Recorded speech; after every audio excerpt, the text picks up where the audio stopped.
ऐसा कहा जा रहा है कि ये लड़का क्योंकि पेशे से खुद शेफ था और इसे सब्जियां काटना और ये सब काम करना बहुत आता था, इसलिए उसने इस लड़की की हत्या के बाद उसकी लाश के 35 टुकड़े किए बड़े शातिर तरीके से, ताकि उसके परिवार के लोग भी इस लड़की को पहचान ना सके। इस तरीके से काटा।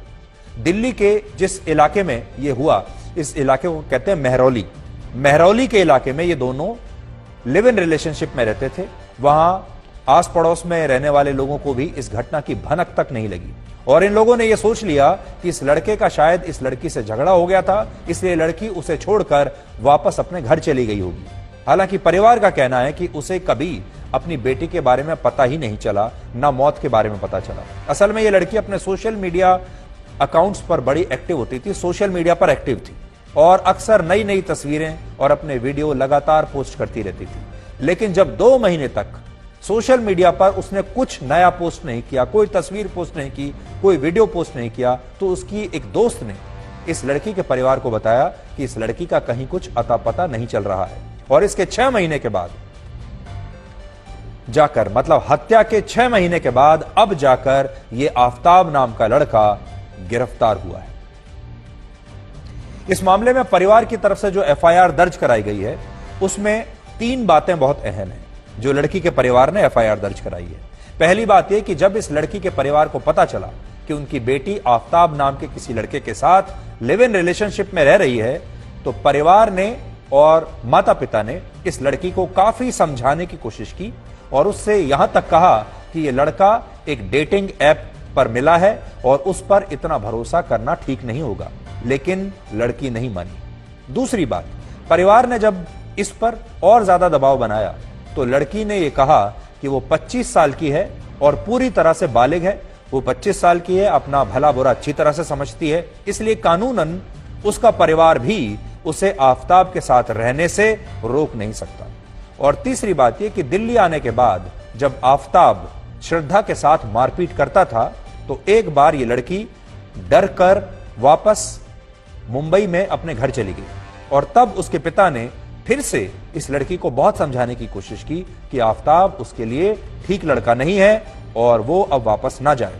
और एफआईआर के मुताबिक ये लड़की भी तब इस बात को मान रही थी। लेकिन बाद में आफताब ने फिर से इस लड़की को फोन करके माफी मांगी, इसका ब्रेन वॉश किया और उससे कहा कि वो उसका साथ कभी नहीं छोड़ेगा और अब कभी मारपीट नहीं करेगा। और इसके बाद ये लड़की फिर से अपने परिवार को छोड़कर आफताब के पास दिल्ली लौट आई।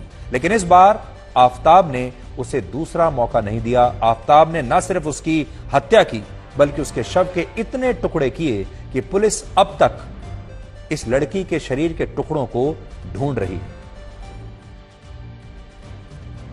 फ्रिज खरीद करके ले आया। ये फ्रिज आप देख पा रहे हैं जिसे दिल्ली पुलिस ने सीज किया है। ये फ्रिज खरीद करके आफताब लाता है, उसके बाद फ्लैट में इस फ्रिज को रखता है। उसके बाद श्रद्धा की बॉडी के लगातार वो टुकड़े करता है, उन टुकड़ों को इस फ्रिज में वो रखता है और जैसा पूछताछ में उसने बताया है कि एक एक टुकड़ा रोज वो फ्रिज से निकालता था, पॉलिथीन में डालता था, उसके बाद बैग में उसे रखकर तकरीबन रात को 2 बजे आफताब अपने फ्लैट से निकलता था और छतरपुर के आसपास जो जंगल है वहां रोजाना एक टुकड़ा फेंकता था। बॉडी पार्ट को वो पॉलिथीन में जरूर लेकर जाता था, लेकिन जब वो फेंकता था बॉडी पार्ट का टुकड़ा तो पॉलिथीन से निकाल कर फेंकता था ताकि आसानी से जल्दी जो बॉडी है वो डिस्पोज ऑफ हो सके, कोई जानवर उसे खा सके।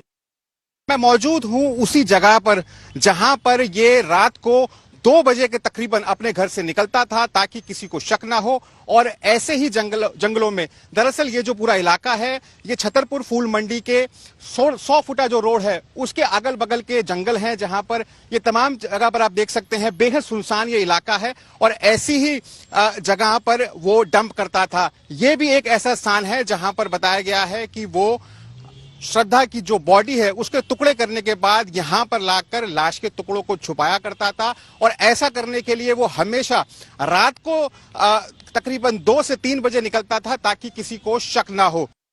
यहाँ पर ये एक ताला लगा दिया गया है। ताला इसलिए लगाया गया है ताकि पुलिस जो है धीरे धीरे करके एविडेंस यहाँ से लेके जा सके।